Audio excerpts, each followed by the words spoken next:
Well, the Trump administration is working to dismantle the Department of Education in an effort to eventually eliminate it.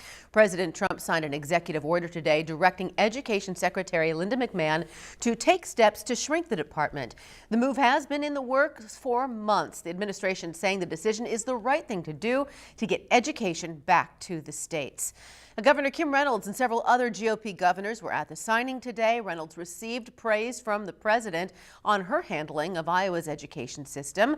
Larissa Leone joins us with more on how this move by the president could affect schools across the nation and right here at home. Larissa. Stephanie, today President Trump made good on a campaign promise he's had prior to his second term. While congressional approval is needed to completely dissolve the department, today's executive order is leaving educational leaders wondering what's next for the future of our country's educational system.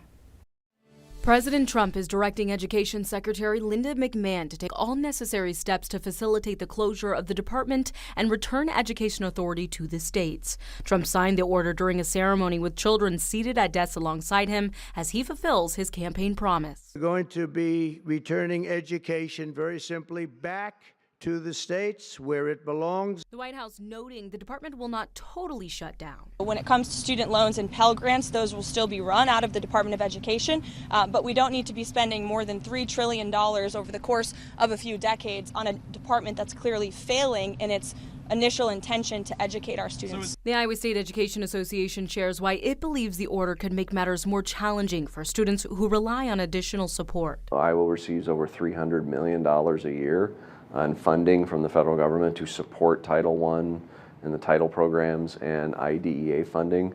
And again, these are to support students who are, our most vulnerable students.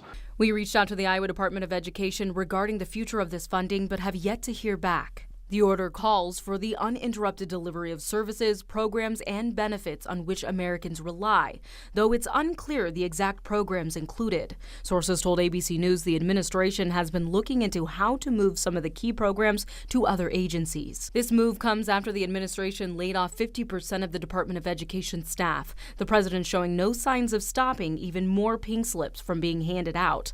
ISEA says those working in public schools are scared about the future of funding. When they're worried about what funding and whether their job's going to come back and who's going to support those students, they don't want to worry about that. They want to go to school every day and do their job like they do so wonderfully across the state. Congressional approval is required to abolish a federal agency, and McMahon has acknowledged she would need Congress to carry out the president's vision to close the department. It would take 60 yes votes in the Senate to overcome the filibuster and dismantle the department that Congress created. Stephanie. Larissa, thank you. And Governor Reynolds posted on X praising the president and his executive order. She said in part, quote, education decisions should be made by those who know students best, parents, teachers, and local communities. Iowa Democratic Party Chair Rita Hart also responding tonight. She said in part, quote, this executive order puts Iowa's rural schools and special programs at risk and creates an uncertain future for our teens who are hoping to attend college soon.